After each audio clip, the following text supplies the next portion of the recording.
paraître plus féminine? Comment se sentir pleinement femme dans son corps? Ce sont les questions auxquelles nous allons répondre aujourd'hui et c'est tout de suite.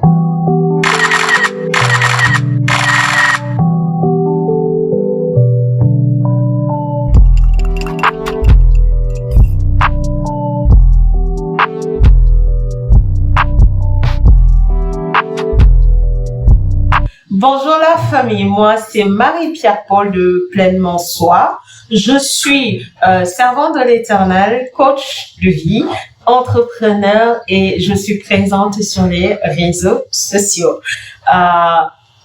Sur ma chaîne, je te parle de réaliser sa vie de rêve, de s'accomplir, d'entrer dans le plan de l'Éternel pour notre vie, d'accomplir sa destinée prophétique.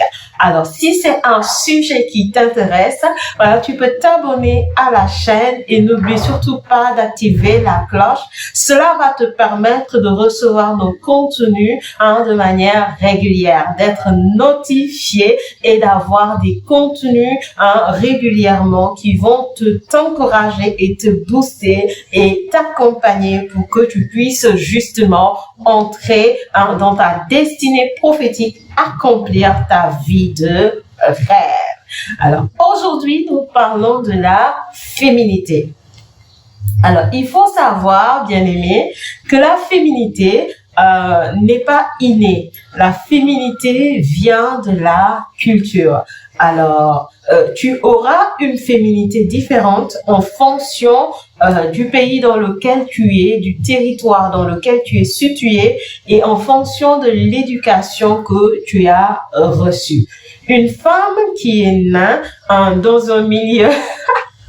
Une femme qui est née dans un milieu où il y a que des femmes sera une femme différente d'une personne qui est née auprès que des hommes. Je veux dire, prenons une femme qui a été éduquée par son père et qui a été dans un milieu très masculin, forcément, ce sera différente d'une femme qui est née dans un foyer où il y a papa, maman, mais où la femme se manifeste pleinement, où la femme vit pleinement sa féminité, où elle a été au contact de sa mère et elle a vu comment sa maman manifestait pleinement sa féminité. Donc, la féminité diffère en fonction du milieu dans lequel on est, en fonction de l'éducation qu'on a reçue. Moi, par exemple, si je retourne dans mon adolescence, ma mère, elle est une femme très brave, très simple, que j'admire beaucoup, que j'adore beaucoup. Et à l'époque, elle ne voulait pas qu'on utilise tous les produits pour s'embellir, c'est-à-dire tout ce qui est make-up, rouge à lèvres, même le globe, on n'avait pas le droit de faire toutes ces choses. En fait, tout ce qu'elle permettrait, c'était le lait de corps. Tout ce dont tu as droit, tu prends le savon, tu te laves bien, et puis tu prends le lait de corps, et puis tu t'hydrates. C'est tout ce dont tu as accès. Si tu prends autre chose, tu auras affaire à elle. Et très tôt, j'ai voulu faire les trucs là, les gommages, etc., mettre de la tomate avec du sucre, etc. Mais tout cela, ma maman, elle n'aimait pas. Quand elle te voit faire tout cela, tu auras des gros ennuis. Et ce qu'elle me répétait régulièrement, une femme doit être simple et naturelle. Et elle, c'est une femme vraiment simple, c'est simple quoi. Genre, quand tu veux même lui faire des cadeaux, elle n'est pas forcément intéressée par ces choses parce que elle aime la simplicité. Elle est très, très, très naturelle. Et moi, je suis un peu différente d'elle, parce que depuis toute petite, j'ai toujours aimé la féminité, voilà, montrer qu'on est femme, mettre en avant ses atouts de femme. Voilà, mais c'est pas son cas. Et ça fait que quand on grandit, on aura un peu du mal à faire toutes ces choses-là parce qu'on n'a pas forcément été habitué à cela. Maintenant, ça sera différent pour une autre femme qui, dès le bas âge, elle a vu sa mère faire ça et puis elle a appris à faire cela avec sa maman. Donc, cette personne-là va naturellement relâcher sa féminité, va naturellement montrer sa féminité. Mais il n'est jamais trop tard pour aller apprendre, pour aller se former. Alors, je te raconte tout cela pour te dire, bien-aimé, que ce n'est pas inné. On ne naît pas avec. C'est quelque chose qui s'acquiert, c'est quelque chose qui s'apprend. Alors, lorsqu'on est, on est soit homme, soit femme. Le genre relève de l'inné. Mais la féminité, l'énergie féminine, l'énergie masculine, ça s'apprend, ça s'acquiert avec le temps. Donc, si aujourd'hui, tu ne te sens pas forcément femme dans ton corps, bien aimé, la bonne nouvelle, c'est que tu peux toujours le devenir, c'est que tu peux le cultiver, tu peux l'être d'ici quelques temps. Alors, comment s'y prendre? Comment faire? Donc, la première chose, c'est ce que je viens d'expliquer, c'est de comprendre que ce n'est pas inné, mais ça relève de la culture. Et donc, c'est à toi d'aller faire des pas, d'être intentionnel pour pouvoir acquérir cela. Et c'est d'ailleurs le deuxième point, c'est-à-dire être intentionnel. Ne pas attendre, au fait, que ça te tombe du ciel. Ne pas attendre que ça vienne seul parce que ça va pas venir seul. Vous savez, l'être humain a l'habitude de fonctionner selon les habitudes. Si tu as fonctionné d'une certaine manière depuis que tu étais petit, ce sera pour toi difficile de changer parce que tu vas être comme dans une sorte de confort. Maintenant, pour vouloir être plus féminine, bien aimée, ça va nécessiter de sortir de ta zone de confort. Ça va nécessiter de faire des choses que tu ne faisais pas avant. Ça va nécessiter peut-être d'avoir un style vestimentaire que tu n'avais pas forcément avant. Voilà pourquoi il ne faut pas attendre que ça nous tombe du ciel. Non, il faut être intentionnel. Alors, la première chose, c'est de se poser la question, pour moi, c'est quoi la féminité? Et comment je compte manifester ou relâcher cette énergie féminine en moi? Et dès que c'est OK dans ta tête, c'est que tu as fini de faire la représentation de manière psychologique, bien aimé, tu vas pouvoir maintenant l'appliquer et tu vas te lever, tu vas être intentionnel et tu vas poser des actions bien précises qui vont t'amener à manifester plus ta féminité, à te voir plus féminine, à te sentir plus féminine tout simplement. Alors, quelles sont les actions à poser? Alors, dès le départ, je disais que la féminité relève de la culture. Et donc, puisque ça relève de la culture, c'est différent d'une personne à une autre. Une femme qui est aux États-Unis aura tendance à manifester sa féminité d'une manière différente à une personne qui est, par exemple, ici au Sénégal ou ailleurs en Afrique. Parce que la personne sera conforme à la culture du pays, à la culture du milieu, etc. Donc, ça sera forcément différent. Mais toujours est-il de savoir qu'est-ce que l'on veut et comment je le mets en place. Maintenant, ce qu'il faut savoir, c'est que il y a ce qu'on appelle les bases. Que tu sois ici en Afrique ou ailleurs en Europe, bien aimé, il y a des bases qu'il faut avoir qui te permettront de manifester davantage ta féminité. Et la première chose que j'ai envie de te donner, bien aimé, c'est de savoir prendre soin de son corps. Vous savez, un homme peut se lever, ne pas faire grand-chose dans son corps, ça va pas le déranger pour autant. Parce que ce qui est plus poussé chez lui, c'est l'énergie masculine. Et cette énergie va le pousser à relever des défis. Et ça va faire que l'homme ne se préoccupe pas pour autant de mon apparence, de qu'est-ce que je porte, de comment je me présente. Mais n'oublions pas que je disais au départ, chez chaque personne, il y a l'énergie masculine et il y a l'énergie féminine. L'énergie féminine étant présente chez les hommes, voilà pourquoi on va voir les hommes, ils vont aussi prendre soin de leur corps, ils vont se laver, se parfumer, etc. Prendre soin d'avoir de beaux vêtements, prendre soin d'être présentable et tout ça, c'est le minimum.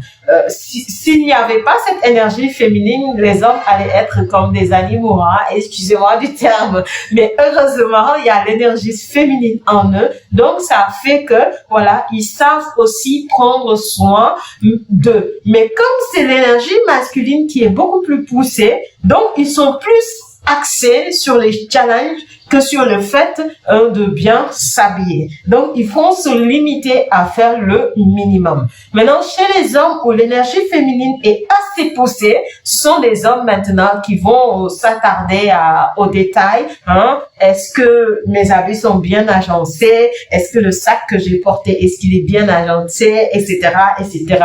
Jusqu'à se retrouver à faire des trucs de femme. Voilà. Maintenant, pour une femme, naturellement, prendre soin de son corps, c'est quelque chose qui est important. Pourquoi? Parce que l'énergie féminine est quand même assez poussée, assez accentuée. Donc, ça va faire que la femme a besoin de prendre soin de sa peau, de prendre soin de son visage, de faire le make-up, de prendre le soin d'avoir une belle chevelure, etc., etc. Donc, si tu veux te sentir plus femme, dans ton corps, tu n'as pas d'autre choix que d'apprendre à t'embellir tout simplement. Donc, il faut prendre le soin de se demander où est-ce que tu en es actuellement et essayer de voir comment tu pourrais, avancer sur ce point. Apprendre à s'occuper de ton corps ou sinon aller tout simplement dans les instituts. Ce qui n'est pas évident pour tout le monde, surtout si on est ici en Afrique. Donc, aujourd'hui, on a les réseaux sociaux, on a YouTube, on a plusieurs plateformes. Donc, on peut prendre le temps d'apprendre comment faire pour savoir bien s'occuper de son corps, bien s'occuper de ses cheveux, etc. Bon, ici en Afrique, on a par exemple une fausse conception des cheveux. Beaucoup pensent que leurs cheveux ne poussent pas. Si on prend l'exemple des Sérères, qui est une ethnie du Sénégal, on va dire que chez eux, leurs cheveux ne poussent pas rapidement. Mais en réalité, c'est une manque de connaissance.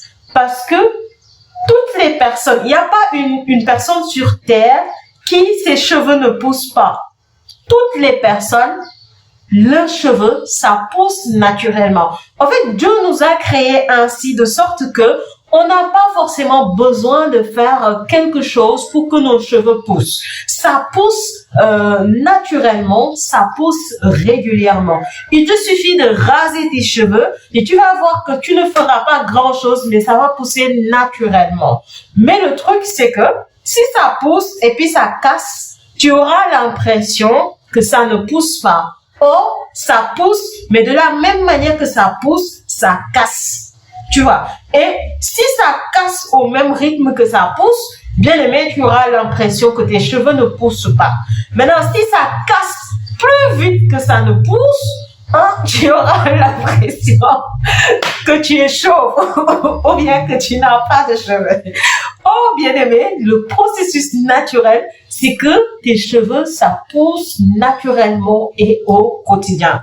Maintenant, il faut mettre en place des routines qui vont maintenir la longueur de tes cheveux pour que ça casse moins vite que ça ne pousse et c'est ainsi que tu vas voir que tes cheveux vont devenir de plus en plus longs. De la même façon, pour que ça soit éclatant, que ça soit brillant et tout, et que ça soit en bonne santé, bien aimé, il y a des choses à manger, il faut boire de l'eau régulièrement, il faut savoir prendre soin, il faut avoir un wash day qui est régulier et savoir les étapes à utiliser et malheureusement, malheureusement, beaucoup de personnes, ils ne savent pas ça et ils croient que leurs cheveux ne poussent pas parce qu'ils n'ont pas appris tout simplement. Donc, tout cela pour te dire, bien-aimé, il te faut chercher la connaissance de comment faire pour t'embellir, soit toute seule ou soit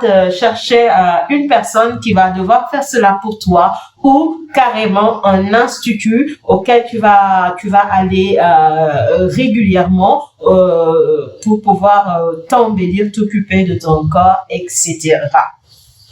Bon, la deuxième chose, bien-aimé, c'est de cultiver la douceur, la joie de vivre, de savoir faire grâce, d'être au fait dans une énergie qui est positive, dans une énergie qui met devant la joie, la paix, la charité, d'être dans une atmosphère chaleureuse. Vous savez, la femme est un être d'amour et qui est appelé à manifester beaucoup d'amour. Ça veut pas dire que l'homme ne doit pas manifester l'amour, hein, c'est pas ce que je dis, hein. L'homme aussi est fait d'amour et doit également manifester de l'amour. Mais la femme est plus raffinée par rapport à l'homme. Vous savez, l'homme a été fait par la poussière, mais pour la femme, on a pris la cote de l'homme. Donc, c'est une partie de l'homme qu'on a pris pour façonner la femme. Et ça fait que la femme, elle est beaucoup plus raffinée. La femme est plus sensible à la spiritualité et la femme est l'être qui est censé manifester la grâce, la charité, l'amour, la fraternité. C'est pourquoi, lorsque vous allez entrer dans une maison, d'habitude, voilà, les hommes vont manifester le caractère avec un visage dur, fermé, mais la femme, elle est censée être gracieuse, elle est censée manifester la douceur, la simplicité, la joie de vivre, l'amour, la fraternité. Voilà pourquoi on dit que la femme est plus dans le relationnel, qu'elle a la facilité de contacter des relations. Malheureusement, quand on a fait face à des blessures émotionnelles, voilà, il y a des femmes qui s'enferment sur elles-mêmes et qui ont une carapace de dureté, qui deviennent des femmes compliquées, des femmes difficiles à vivre.